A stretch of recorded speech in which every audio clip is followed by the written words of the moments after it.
On my journey to become the best version of myself during quarantine, I interviewed guests who gave their life experiences and expertise on love to finances and everything in between. Join me to learn a thing or two on becoming the best version of you with Gigi Show. So welcome to the show, Janell. Thank you for inviting me. Absolutely.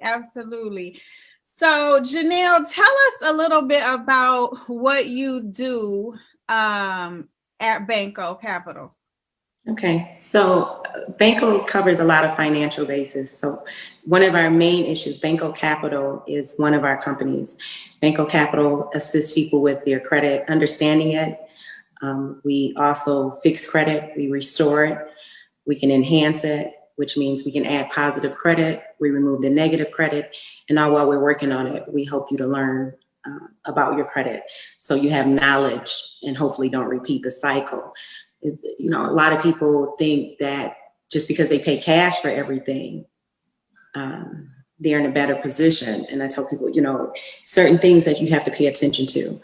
If you paying cash for everything, would you live in a house that you can only pay cash for? You have enough cash to live where you want to live, to drive what you want to drive. If not, credit is not the devil. Credit, can be a beautiful thing if you manage it right. We teach budget planning. I am also the only female minority company that's an advisor to the NFL and the NBA. So we do a lot of stuff with that. We do business build-ups. We start businesses. We help you create foundations, get trademark, anything that you would need to build your business and your personal, we can cover for you. Okay. Wow, that's awesome. That is very impressive. So as you can see, y'all, she is no lightweight. We try to bring the best, the brightest and the best on the show if they're available. So tell us I have so many questions for you. So okay. Where does one start to repair their credit? Say perhaps they lost their job, or their company went under and they had to utilize their credit cards, or they got their home taken or car repossessed, or whatever the situation may be because of the pandemic. Well, with the pandemic, it's hard for people. When I told clients to call, anytime you call to pay a bill during the pandemic, they asked if you're having hardship, let them know. So they were actually putting 3 to 4 payments on the back end. So people shouldn't have actually lost their homes and cars if they listened. Most people are afraid to say something. If you don't say anything, you won't know anything. If you can't ask a question and say, hey, our company is closed, what can you do to help me? So that would be the first thing during the pandemic. But on a normal day, I would tell you the first thing you need to do is get a copy of your credit report. Once you get a copy of your credit report, you'll know what shape you're in, because sometimes it's things on your credit report that you had no idea were there, and they're collections now. So the first step to restore your credit, I don't say repair, because to me, when you repair something, it gets broken again. That's true. So when you restore something, you bring it back to life. So that's why our company, we say we do credit restoration. So we restore, and sometimes when you restore, it's better than it was when it's in the beginning. Girl, you better preach, okay? We are all about restoration on this show. Yes. I call teachable moments nuggets. Y'all, those are some good nuggets, wasn't they? So y'all better get a pen and paper out, because she dropping it real good on us tonight. Okay, so say a person did well, okay, during this year, because there are some people who did really well this year with their businesses or jobs or etc. We're dealing with 2 different people right now. Okay. So what would you tell them who wants to buy a new home or buy a new car? Is this a good time to do that? See, I don't believe in fear. So if I'm afraid to do something, don't do it. So if it's something that I want, I'm going to go out and do it. You have to know what you're claiming for yourself and what position you're in. So if you're not in the correct position or you doubting yourself, don't do it. If you believe that you can do this and everything is going to be okay, those doors are open. So the first thing is, what is it that you want? Do you honestly think it's something you can achieve? If it is, write it down and start setting, make your goals. Start knocking those goals out one step at a time. If home ownership is your goal, we're here. Our initial consultations are free. We would look over your credit report and tell you what you would need to do. We work with a great group of realtors, and one of the best mortgage people in the state of Michigan. We work with him. So I'm going to say 99% of the people we've actually sent to him have purchased their homes. Wow. Y'all hear that, Michiganders? That's awesome. That's awesome. And what is an ideal credit score if you want to buy a house or car? They say you should be a 620. I always tell my clients to get to a 700 because they're going to pull your score. If something fluctuates 10 or 20 points and their bottom line is 620, if you're a 700, they pull it, you lose 3 to 10 points. Right. Then they're going to pull it again at the closing table. So when they pull it again at the closing table, you're going to lose an additional 3 to 10 points. And, and when you say house and car, that's taboo. So don't buy the car until after you got the house. Most people will get approved for the home and then go and buy a car. Now that affects your debt. So now they got to recalculate your loan. That is so true. And if you do it reverse, it could help your credit, right? No, because it's debt. You got to realize when they look at your credit report, if you got 10 credit cards and say all your credit cards, your minimum payments are $25. So that's $250 payment that you got. I tell everybody, in my opinion, zero all your cards out so you don't have a monthly payment on it. If you go and get a car note and it's $1,400, guess what? That's going to drop what you can get approved for towards a mortgage. So no, you get that car after you've closed on your home if you want a new car. Okay, that makes a lot of sense. I mean, that was a nugget in itself. We could drop the mic right there. That was really good because a lot of people do it the reverse way. Yeah. It is because they calculate your payments. So if they tell you can afford a mortgage for $3,000, you got a car note for $1,000. So now you can afford a mortgage for $2,000. You got $750 in monthly bills on your credit card. So that $2,000 now turns into $1,250. So if you zero all of those cards out, that's $2,000. And you may say, hey, that would make you think I should have waited to get that car because you're in the best possible position to get the highest mortgage and the highest approval for a mortgage you want. Because at the end of the day, you pay on that mortgage for 6 months. You can go get whatever car you want at a better interest rate. Right. Knowledge is power, and doing stuff in decency and in order is major as well. And the timing, I'm noticing that more.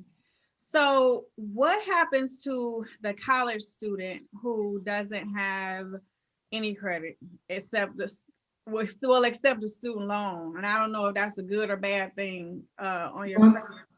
But how do they establish credit once they graduate? One thing that we tell our moms, if you have Capital One, American Express, Barclays, Macy's, it's a few credit cards you can add your kids to when they're 13 years old. So I was born in 72. I've been with American Express since 85. Wow. So I've had a credit profile since I was 13 years old. Wow. What we have to recognize and realize as minorities, a lot of the other cultures, they start adding their children when they're 13 and 14. So they have a credit history. So when they're 18, they don't need a cosigner, or the mom doesn't have to get a parent loan or try to figure out what they're going to do. If you're not lucky enough to have one of those parents, I always don't do the store cards. When you're away and you buy a college, your college is by a mall, you walk in the store, the jewelry stores want to give you credit cards, and those are 22% interest rate credit cards. I don't recommend you do that. I always tell my clients, start your kid off, give them $1,000, take them into Fifth Third and get them a secure credit card, because their secure credit card programs at Fifth Third is a credit rebuilder program. So it helps the scores increase. It helps to stabilize and strengthen the credit. And then they'll start getting other offers. Mm-hmm. Mm-hmm. And that's a credit card with a major bank. Mm-hmm. That's very smart. What about co-signers? Does that help them establish any credit? And do you help parents do that for them? I have a 30-year-old. I wouldn't co-sign for anything for her. And the reason being is you got to think, kids understand mommy co-signed. So guess what? If I don't pay it, mommy gonna pay it. So that's you stuck with another bill. What I did for my daughter when she got her first car is I asked the question, what down payment does she need to do to have to get it on her own? And I gave her a down payment. So that car note, them 30 days or whatever she decided to do with it, it was her responsibility. Okay. So I don't recommend co-signing for anybody unless it's your spouse. And I don't even recommend that because if you got a credit profile and I got a credit profile and we got to sacrifice because of a pandemic situation and things are going bad, why not just sacrifice one of them? If everything is joint, then we both are sacrificed and it's going to be hard to rebuild. But if the house is in my husband's name, I can be on the deed. If his cars is in his name, my cars are in my name. And if we gotta figure out, hey, if we're gonna sacrifice me, let's sacrifice me because he has the mortgage. So you have to pick and choose. A lot of people think just because they're married, you're supposed to do everything jointly. I don't think so. Because then you have to look at the whole situation to see what's best for the whole family. Yep. The dynamics of it is, why should both of us drown? If we both drown, or even if we say, okay, we can no longer afford the house, the mortgage is in his name. So guess what? My credit is still strong. We can go get a mortgage in my name. Right. So if we got to let go of that house, we can get another house. Right. And we don't have to sacrifice both of us for one event. That is so smart. I don't think I wasn't there yet. I wasn't on that page just yet. That was really good, y'all, wasn't it? That was really, really good. It makes total sense. It makes total sense because, again, there's another side to it. Some people are together. They think they have to do stuff jointly. And one will sacrifice their credit. And then another will sacrifice theirs. Like you said, you just stick with one person. Then we can always, that's like a backup plan. Yeah, that's what it is. The man is the head. We the neck that hold the head up. Sometimes we got to guide it to go a different way. That's right. That's right. That's right. The help meets. Amen, girl. Don't get me to preaching and shouting on here. Okay, so recently, I've been hearing about trade lines. Tell us what the heck are trade lines and how do they affect our credit? Okay. Everything that's on your credit report is considered a trade line, whether it's bad or it's good.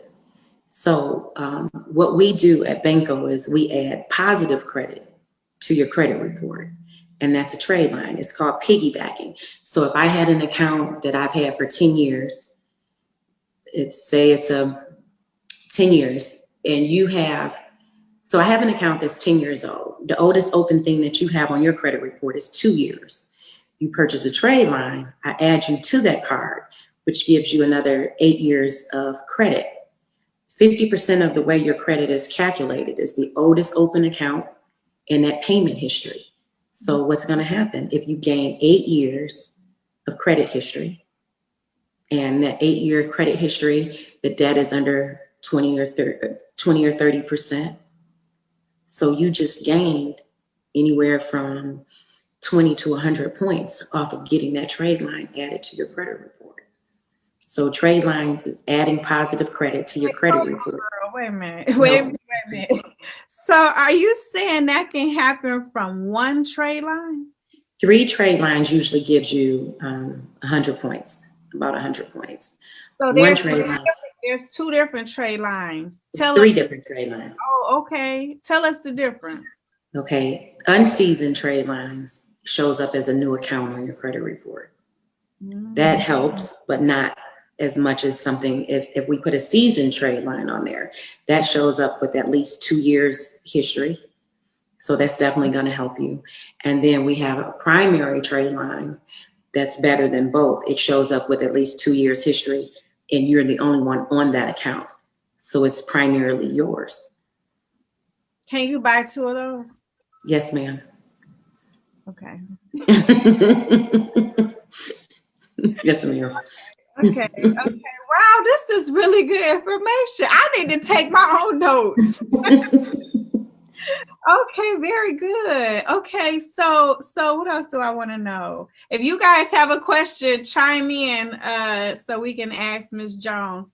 So, Mrs. Jones. So not Mrs. Jones. That's my daddy name. I'm Mrs. Davis, girl. Mrs. Sooner be Mrs. That's what we was talking about, y'all, before. Because I told her about my heartbreak, and boy, was she giving me some nuggets to soothe my soul. So I cannot wait to resume the conversation afterwards. Okay, so tell us about a couple who have divorced, right? Okay. Mm-hmm. So, of course, with marriage, you have some marriages, you have some things in the mother's name, some things in the husband's name.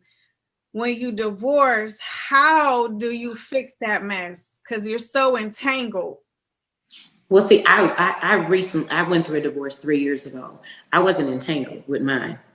His debt was his, my debt was mine.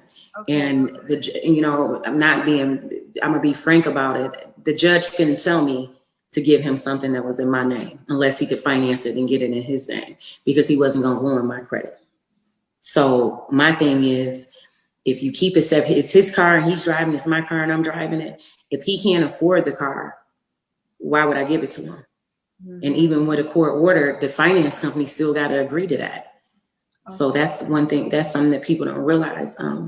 Even marriage, I think that I was always told, if it's in your name, you're supposed to be able to afford it.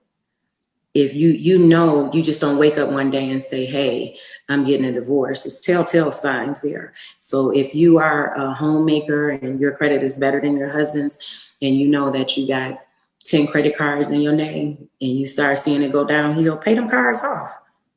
People mistake shopping and depression with handling their business. And that's part of our problems too, because we don't want to handle our business. We want to live in a fairy tale and wake up one day and think everything is going to be okay when it's not. If they say, here's 10,000, you're going to get it. If you're a housewife, you're going to get a divorce where you get some money, spread that money out across your credit cards.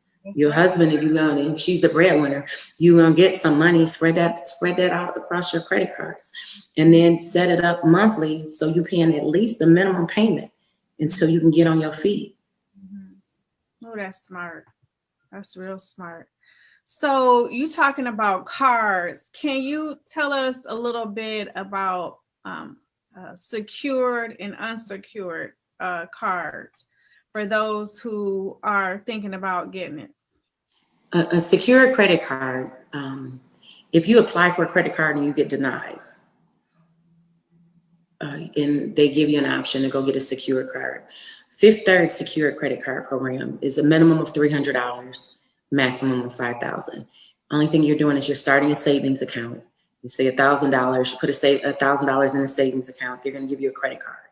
That credit card has $1,000 limit. So it's secured against that bank account. Unsecured credit card, somebody who has good credit or decent credit and they were approved with just their name, with their social. So that's the difference. Secured, you got to put something up, collateral. Unsecured is going off your name. Mm-hmm. And secured, that also builds credit as well. Yes, it reports to all three bureaus, and it helps you build. So within 9 to 12 months, and that's pushing it. Usually it's 6 if you've paid it on time and you've kept it at a different rate. You'll start getting offers from different companies to get an unsecured credit card. If you can't manage and maintain a secure credit card, you're not ready for an unsecured credit card. That's good. That's good. That's definitely a good place for young people to start. Like baby steps. Yeah, because they know that they can't go over that $1,000, and if it charges off, guess what? You don't get that $1,000. That $1,000 goes towards that credit card debt. That's good. That's good. So, what about people who have filed bankruptcy? How do they come back to life? We have different programs where we can actually do credit restoration for them as well. We can do credit restoration, take the things that they included in the bankruptcy off of their credit report. They've been out of that bankruptcy for 18 months. We can get that bankruptcy off of their credit report. Wow. So the first thing you're going to start doing is rebuilding. And that's where the secured credit card or the trade lines would be great for a person that's coming out of bankruptcy, because it's going to give them a chance. Most people that come out of bankruptcy with scores in the 400s. So they need something to help them get a car, get a place, and even one thing I do let people know, the one thing we can't do is get a background check cleared up. So a bankruptcy, even if we take it off your credit report and you go apply for an apartment and they run a background check on you, they're going to see that bankruptcy. They're going to see anything that went through the court systems. So if you have any judgments don't show up on credit reports anymore, and neither do tax liens. But anything that's at the courts that's been filed, when they file a background check on you, run a background check, they're going to see what actually it was. If the bankruptcy is closed, if the bankruptcy is closed, what was included in that bankruptcy, if the judgment has been fulfilled, or, do you still have outstanding debt? So that's something that people get confused as well. Like evictions don't usually show up on your credit report. They show up on a background check because it went through the courts. It's not necessarily on your credit report. Wow. Did not know that. Wow. So, girl, you a walking, talking credit restoration for real. So, you bringing up some really good points, things I hadn't even thought about. So when people are, do you recommend that people, because people sometimes will live off their credit card. Well, let me ask this before I ask that. When you're getting all of this credit card mail, how do you know? Because I sometimes look at it as just junk mail. How do you know what credit card is a good credit card to have, and what interest rates should you keep in mind when you are getting sent these different offers to get a credit card? Don't look at interest rates with credit cards. I don't. Okay. One card that I told everyone to stay away from is First Premier.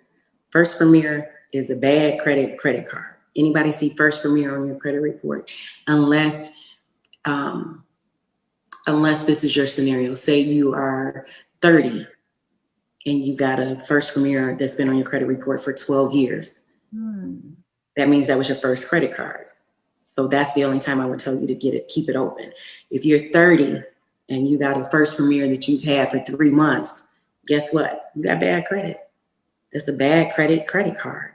Just like Credit Acceptance Corporation, CAC is a bad credit automobile finance company. I have heard of them. They're off. Yeah. So it's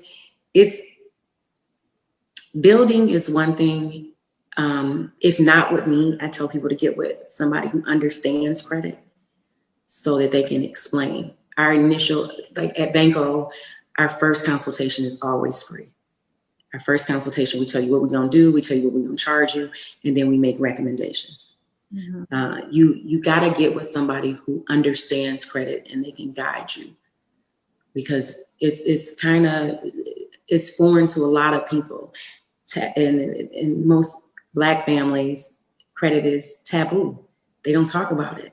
A lot of people become 18, 19, and 20 and find out, mommy had cable and cell phones and DTEs and credit cards in their name. And, we even have a program where we help them recover from that.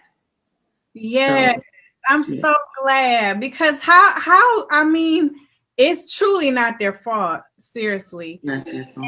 And I kind of feel bad for the mom that even has to do it. It's like I said, with the kids, we have a program for them, and the program gets all of that information off of their credit report. Once you're a victim of an identity theft, we have an identity theft program as well, where we can clear that stuff up for you. And we put either a 4-digit PIN or your cell phone number on your credit report. So if somebody goes to apply for something else, they'll call you and you have to approve it. Mm-hmm. Yeah, that's me. No, it's not me. And some people get a little bit tired of the cause, or once you've actually had to put that fraud alert on your credit report. It doesn't bother me.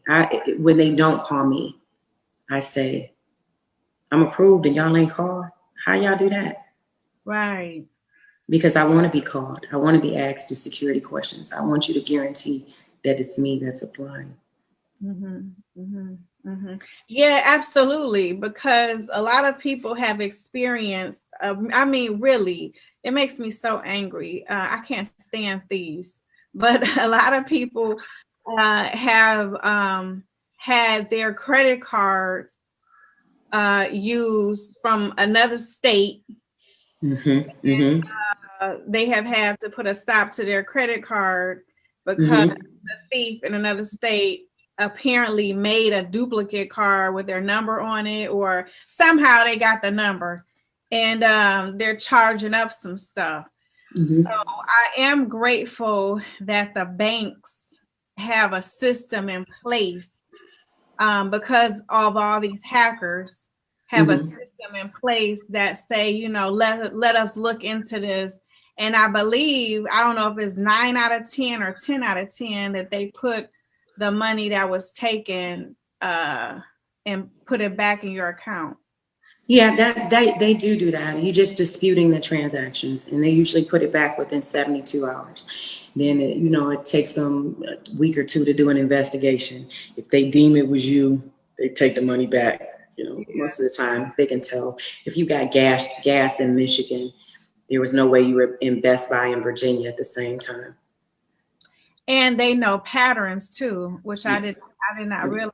They which, I mean, it's not rocket scientists, but they just pay attention and they look at your spending patterns and where you go grocery shopping, where you get your gas, where you get your nails, your hair. They see, where you normally buy stuff. And so, like you said, when you're in another state doing some other stuff, they flag it, and they will put a stop to it immediately.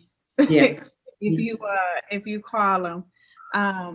So are there any other things that you like to share? I know it's so much, but is there anything else that you would like to share that's not common, or that is common mistakes even that people make that you see often with clients?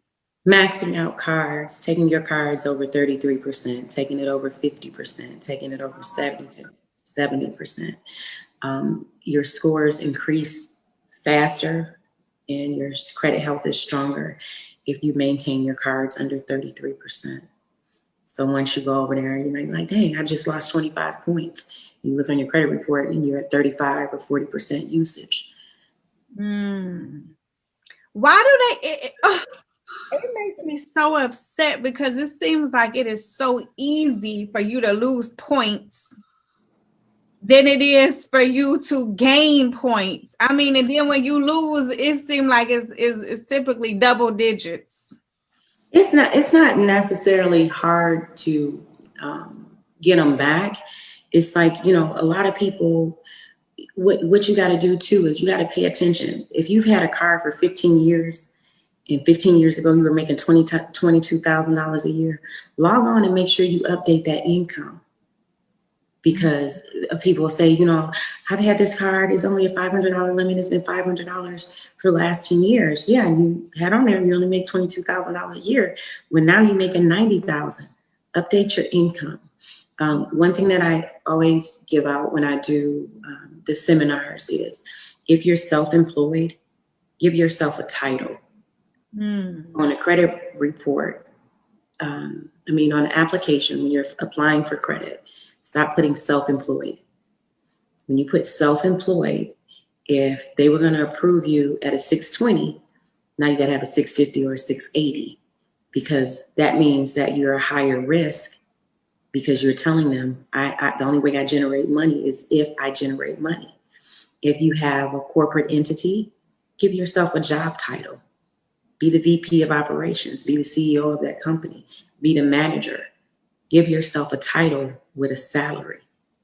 Self-employed, there is no salary for a self-employed person, because you're hustling and you're trying to get it. That's really good information. That's really good information. And it's a lot of people who have started businesses. I'm glad you brought that up, who have started businesses during the pandemic as well. Some really cool creative businesses, I might add. Even mines have, but I've been working on mine for a number of years, but this year it really started to take a turn into the right direction. So let's talk about that before you go. Do you guys help with building business credit?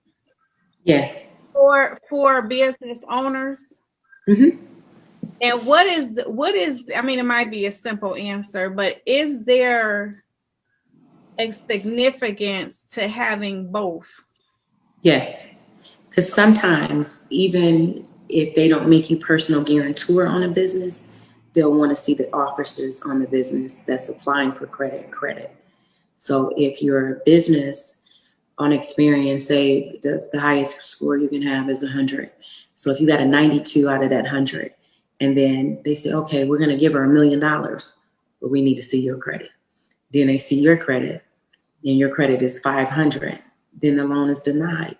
How can we trust you with $1 million for something when you wasn't responsible for yourself? Right.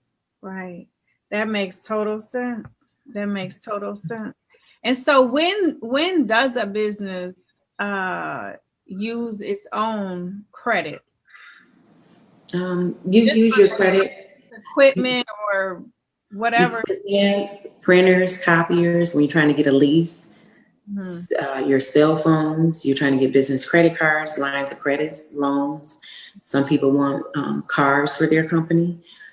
It's just like the business is another entity. You're an entity, and that business is a separate entity.